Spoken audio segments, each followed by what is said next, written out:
இப்படி 3 பேரும் அழுதா நான் யாரை பார்த்துப்பேன்? அழாதீங்கடா தங்கம், அம்மா வந்துருவாங்க.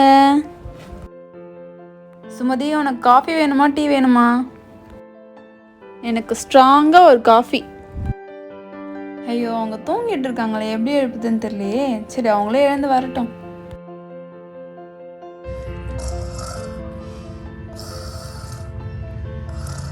நல்லா கொரட்டை விட்டு தூங்குறாங்க.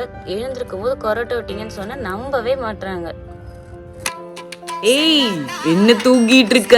ஆடி மாசம் பிறந்த உடனே எனக்கு படையல் வச்சு கூழ் ஊத்துறன்னு வேண்டிக்கிட்டல, என்னையே ஏமாத்த பாக்குறியா? சூளத்தாலே கடல குத்திடுவ, தெரிஞ்சுக்கோ. சீக்கிரம் எனக்கு வந்து படையல் போடு. வா, எழுந்துரு, வா. ஐயோ, கனவா? ஆத்தாவே கனவுல வந்து சொல்லிட்டா. இதுக்கப்புறம் எதையும் தள்ளி போடக்கூடாது.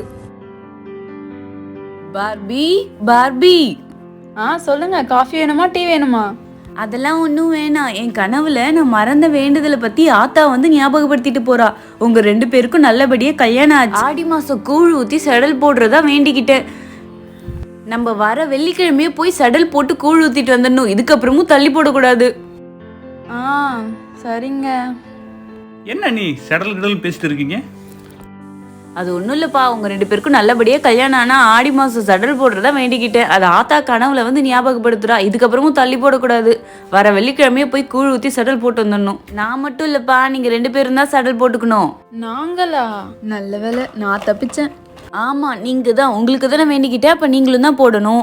நாளைக்கு போய் அபிஷேகத்துக்கு கூழ் ஊத்துறதுக்குன்னு எல்லா பொருளும் வாங்கிடணும். சடல் போடுறவங்க புது துணி தான் போடணும். அதனால புது துணியும் எடுக்கணும். சொல்லிட்டேன்ப்பா, நாளைக்கே போய் எல்லாத்தையும் வாங்கிடணுன்னே. ஊசி வேற வாங்கணும், சொல்ல மறந்துட்டேன்.